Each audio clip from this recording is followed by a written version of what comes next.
Welcome back, people. We are here again with another video. We are still using our Surg book, chapter 2 this time. Please, please, please have your Surg book with you when going through this with me because, I mean, if you're gonna take an ATI test on Surg, you're gonna need to use the book. And then after the book, I say go into the ATI website and do the practice questions. So if you haven't already seen my first chapter, which is chapter 1, check it out. But basically, I'm just saying that I am studying with you guys, and it's basically for myself, so I can just go back and watch it because I work full time. I don't have time to go back and read, but I don't mind listening to a video all day. So basically, I'm going to go ahead and read through chapter 2 along with you guys. All right, so let's get started. I do have a Quizlet for this chapter as well. I'm not gonna say that I'm gonna have a Quizlet when it comes to all the chapters because it's like, I believe this book is about 96 chapters. Yes, 96 chapters, honey. So I'm sure once school begins, I'm not in school right now, so that's why I'm able to do these videos, but I'm sure when school resumes, and nobody got time for this. Like, either it's going to be me doing Quizlet only or making videos. Either or, because I can't be doing both. But let's go ahead and get started. So chapter 2, emergency nursing principles and management. I have the first set of questions here on my Quizlet, and it says, what is the 5-level system of triage? Okay. So what is a 5-level system of triage? Number 1 is resuscitation, which is level 1.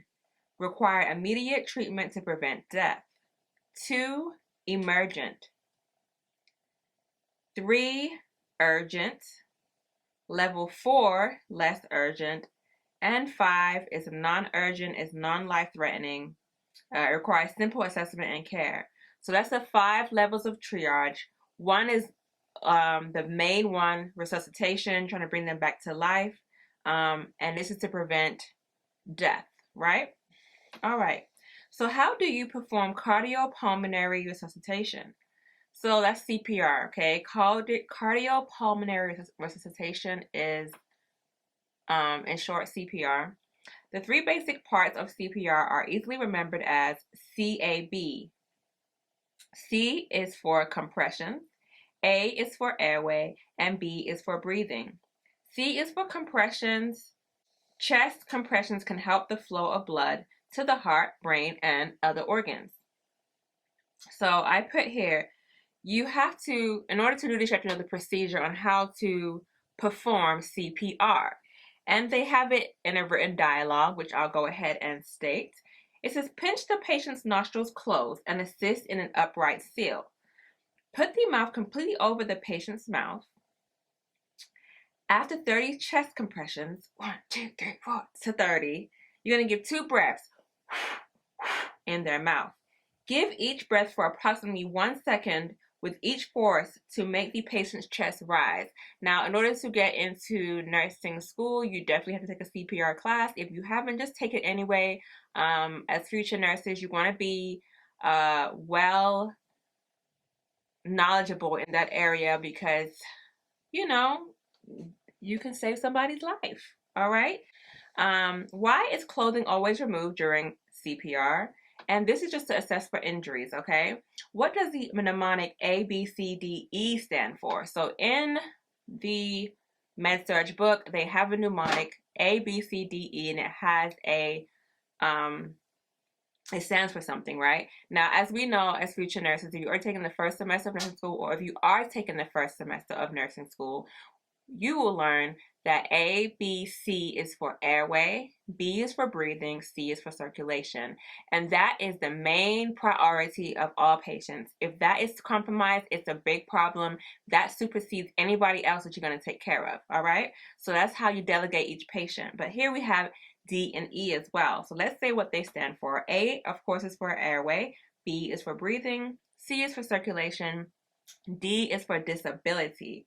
5, which is exposure, which is E, is basically like if somebody has frostbite, heat stroke, heat exhaustion, poisoning, anything that they're exposed to would be the 5th one. So just know that mnemonic.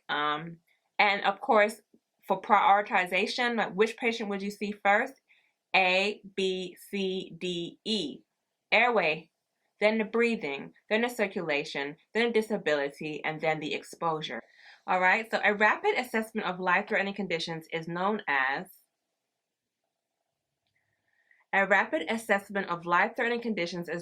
primary survey. So it must be completed in a systematic approach to ensure no life-threatening alterations are missed. Standard precautions, gowns, gloves, eye protection, face masks, and shoe covers must be worn to prevent contamination with bodily fluids.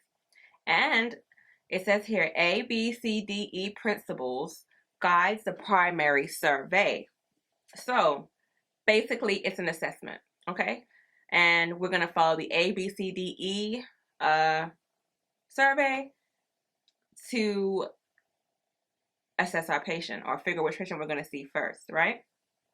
They say always wear your standard precautions, gown, gloves to protect yourself, right? Okay, so what is the most important step in performing the primary survey, which is our assessment, right? The first assessment in primary survey is what we just discussed, which is what A. A stands for what? Airway. Airway. If that airway is compromised, honey, that other patient got to wait. We got to take care of this airway first, because if the air is compromised, how is oxygen going to get to their lungs? Tell me. It can't, all right? So that's the main thing. If patient's airway is not established, oxygen will not reach the lungs to enter the bloodstream, resulting in what? Hypoxia, causing all body organs to what? Shut down. Do you want your lungs, your heart, your kidneys, your liver to shut down? No, that airway has to be open. If it's compromised, it's a problem. A always comes first when it comes to prioritization, all right? How soon can brain injury occur if airway is not open or patent? Give you a second if you already know. In the med-surg book, it says from 3 to 5 minutes. I read in my other book, they said 6 minutes. So I don't know. But either way, 3 to 5 minutes is what they're saying here in the med-surg book.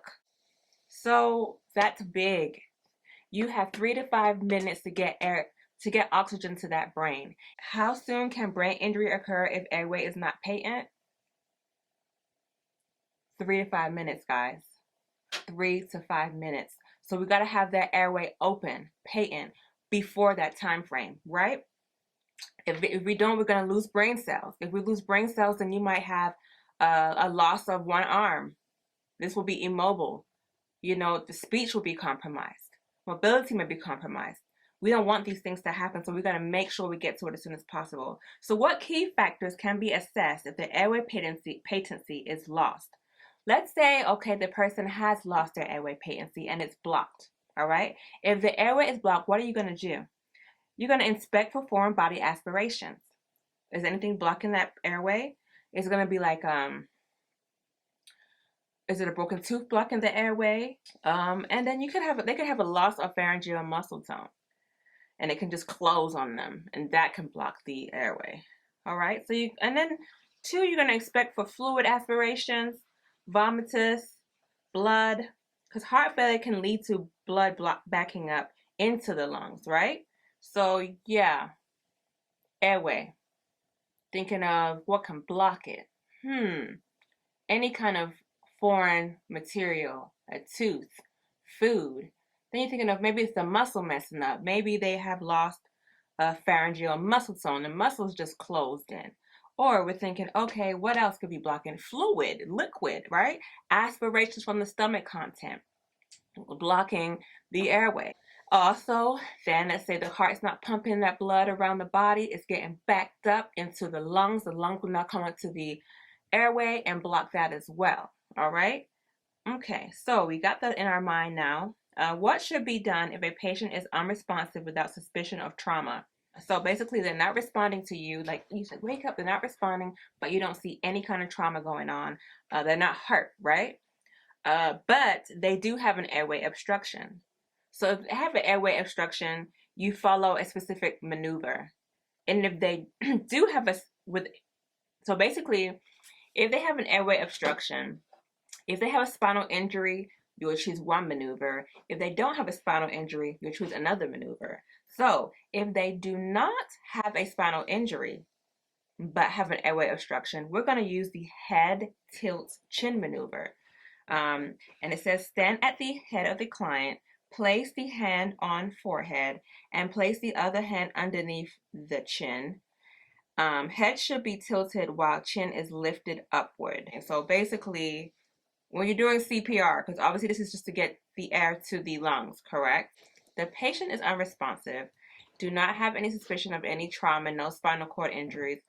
To perform CPR, we're going to follow the chin maneuver. So basically, you put your hand on the patient's head, put it on their chin, and lift their head upward. The tongue, if the tongue is blocking the airway, they're unresponsive, there's a blockage. Let's say the tongue is blocking their airway, and you don't see any kind of trauma or spinal cord injuries or whatnot, then you're going to follow the chin maneuver, the head tilt chin maneuver.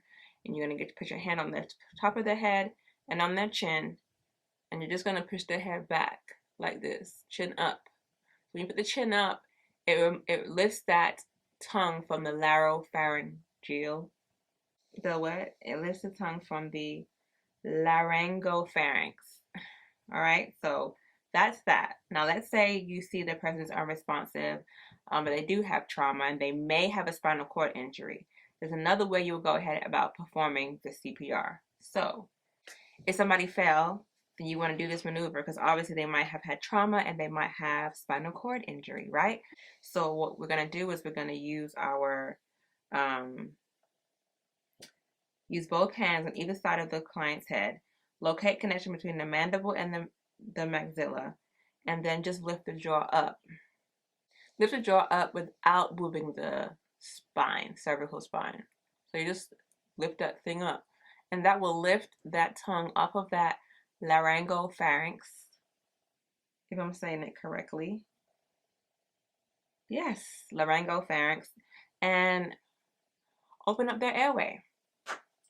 You're welcome. All right, so that's that. So how can an open airway be maintained after the head tilt chin maneuver or modified jaw maneuver? So let's say you've opened up that airway, but you got to maintain it. You can't keep your hand in the whole time, right? So if that's the case, you're going to use airway adjuncts. There are two types of airway adjuncts. One is an oropharyngeal airway, and the other is a nasopharyngeal airway. Oropharyngeal airway, nasopharyngeal airway. It says the nasopharyngeal airway is used to keep oral structures from falling to the back of the oropharynx and including the airway. It is an airway adjunct and not considered an advanced airway. Advanced airway examples are supraglottic devices and endotracheal tubes. All right, so what should be used for clients who need additional support during resuscitation until advanced airway is established? You can use a bag valve mask with 100% oxygen source. And I put a picture of what that looks like somewhere here. And it's a handheld device with a self-inflating bag you squeeze with a reservoir bag at the end. It's commonly used to provide positive pressure ventilation to patients who are not breathing or not breathing adequately. So what should be used for clients who need additional support during resuscitation until advanced airway is established that are spontaneously breathing? So these people are actually breathing. They are getting the oxygen in there. You're going to use a non-rebreather mask in this case. It requires that the patient can breathe unassisted. So they're going to be able to breathe unassisted. And the bag must always be inflated with 100% oxygen before application. Temporary fix due to high yield. Remember, too much of anything is not good, right? It consists of a face mask connected to a reservoir bag mixed with inspired and expired gas that filled with a high concentration of oxygen. The reservoir bag is connected to an oxygen tank. The mask covers both your nose and your mouth.